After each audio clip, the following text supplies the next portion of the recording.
Yeah, do you have a comment? Lori?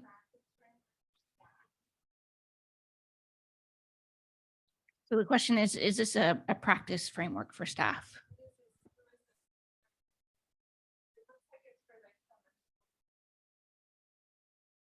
Both.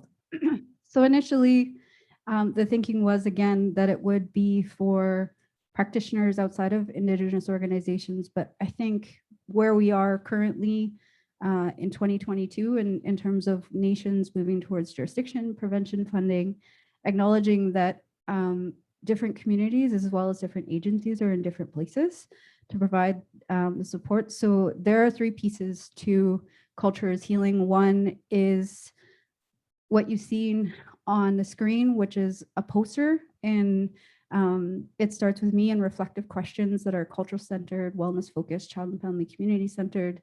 There's a 4-page document that talks about and outlines the framework, as well as the recommendation document, in what Mary has highlighted in sharing how we can look at what is needed for ICFS agencies, as well as what is needed to really uphold the cultural practices that are already taking place in community, but don't have direct funding, such as family and cultural camps, cultural funding, for example, and to be able to make that shift towards going out of the office and to be able to have that conversation, a common conversation across ministries, to be able to think about doing this work differently for the benefit of children and youth as well as families.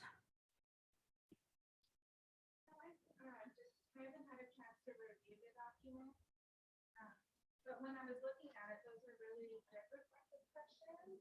What I feel is somewhat, and I don't know if it's supposed to be in this diagram or if it's in your document somewhere, but just about our own like internalized racism and supremacy, and what do we really know and acknowledge about assimilation? Because a lot of times, you know, those with power and control and ability, you know, can limit access of our young people to just do what they need to do with their families. Or we do pan-Indigenous kind of approaches where it's anyone is okay, which is okay. It's just, it's also assimilative.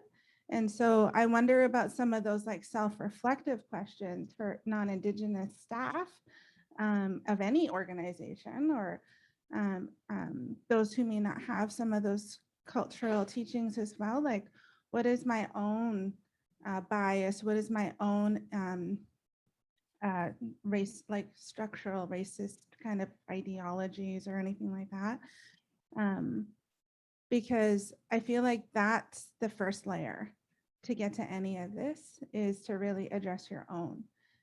Because if I don't understand it, if I don't, because of my own worldview, how do I create space for these young people to go and access, you know, their inherent right to their culture, their language, and their land? It's really interesting because we have frameworks and we have all of these things that help us as helpers, but the people in the communities know, and it's like we just got to get out of their way. So this to me is a document about how do we get out of the way of the family and the community to do what they're intended to do. So I think they're really great questions. I just wonder, where is that piece about, you know, assimilation? Because I think that anything outside of a community culture is assimilation. But yeah.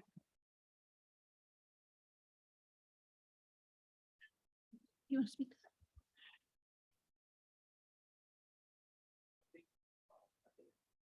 Yeah.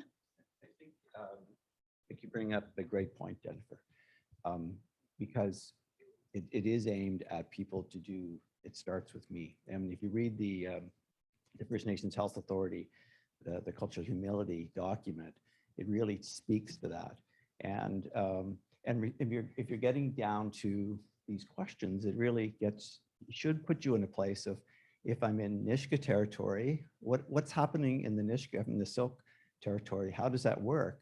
And if you don't know, you need to reach out and you need to find people who will help you understand and work in that way. So it is really aimed at people, and we tried to broaden this out because it's not just the frontline clinicians, it's people who are back doing policy. It's a director of practice.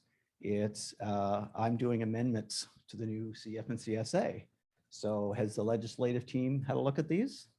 How would they come at the amendments to the act? What would that look like? So it's not just meant for here, it's really broader. And I mean, what a great document to send to ADMs. Come today, how am I showing up today in this space? And what reflective thinking have I done? And what am I here to do? And as Bradley says, how do I put my ego on the hook and leave it there so that you end up coming in that way? And I think it's really increasing awareness in that role. And for me, it's a personal piece around, gee, I wish I'd been able to do this work in government because we always talk about services, but it's not the services, as you say, Jennifer. It needs to be who is doing that work. And what really interested me about this piece of work was one of the directors talked about a young person who was in a psychiatric ward and was very sick and got a call from the hospital and said, we're just discharging. And the director said, but that's not going to work and we can't just discharge. And they said, oh, we have this brand new program that's working and we're going to refer them there. And that program, they need to take this piece because in mental health, mental wellness services, a lot of those services are provided by non-Indigenous people. A lot of agencies don't have that work. And so our system needs to change. So it only start with me, but also starts with my practice and then the system. So there's the layers of change that has to take place. So that's really what it's trying to get at, which we're hopeful that you can't just, as Mary said, float this out. This needs an implementation strategy. And that's the next step, is sitting down with people who can help us, the directors, implement this as they go forward. So yeah, hope that helps.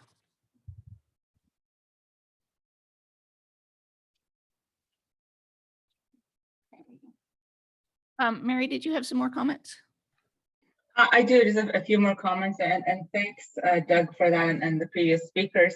I think the one thing that when I say again that there's got to be funding and an implementation plan, there's just research has shown when it comes to working with Indigenous people in the mental health field, and trust me, we've done a lot of research because, as you know, Carriers County Family Services are in the enviable position where we provide health and child and family services. So now it's more important than ever to look at how we're going to collaborate because of the post-majority funding that's coming down from federally. And then of course with MCFD and the historical lack of funding and the contract ways that monies are put forward. One of the things that we had talked about was back then when we were having these initial discussions and starting this work, and by all means, this is just the start of the work, is to have all those stakeholders in the room and to say, okay, and definitely we're going to need to do that with our leadership to have an open and transparent conversation with our federal partners and ministry and the province. With all those different ministries. And I think that's what the sort of the next step would be, because again, we're very, very transparent that there is that substantive inequity in funding, often on reserve federal and provincial billable children, and which will be more and more, the disparity will become more and more apparent with the post-majority at actuals federally and then provincially. So the other thing that we must take into consideration is that we know that research shows that when a mental health clinician, when they have a normal caseload, say they have a caseload of 20, that they may